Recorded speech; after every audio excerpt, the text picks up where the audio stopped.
Donc les navdata, c'est une partie intégrante du logiciel et qui est très importante puisque c'est depuis les navdata que vous allez pouvoir consulter en temps réel des informations notamment de navigation. Donc cette barre de navdata, elle est située à droite, donc c'est cette barre-ci, que vous allez pouvoir configurer à souhait. Donc ici, puisque j'ai une position et puisque je suis dans un mode de navigation, je vais avoir notamment une information liée au cap et à la vitesse de mon bateau. Donc ce sont deux informations donc, qui sont déjà intégrées dans ma barre de navdata. Sachez que cette barre, vous pouvez la configurer et rajouter des éléments. Donc si par exemple vous recevez un cap de la part via un compas satellitaire, vous allez pouvoir afficher cette information de cap également dans les navdata. Donc pour cela, vous devez cliquer ici sur les trois petits points et vous allez pouvoir donc rajouter des éléments à cette barre, notamment ici les capteurs navdata. Donc les capteurs navdata, donc ce sont les informations numériques que l'on reçoit en temps réel de la part justement de vos instruments.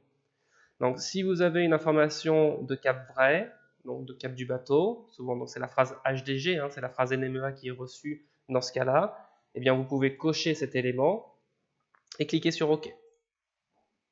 L'information vient se rajouter ici dans les navdata. Sachez que tous les éléments peuvent être classifiés dans cette barre d'outils.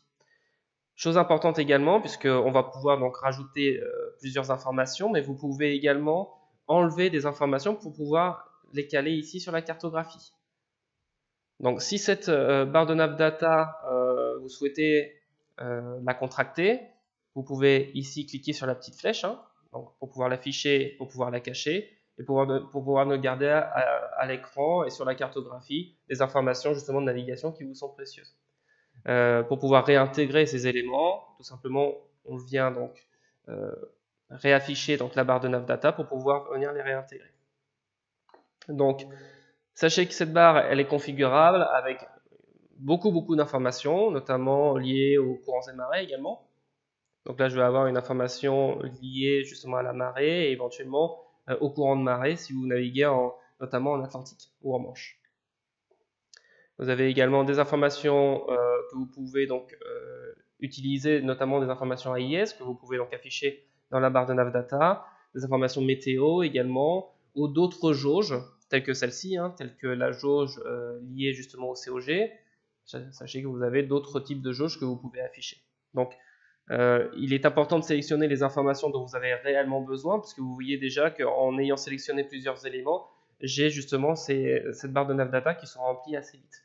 Donc, il est vraiment primordial pour vous de pouvoir sélectionner les éléments qui vous sont vraiment primordiaux pour pouvoir suivre votre navigation.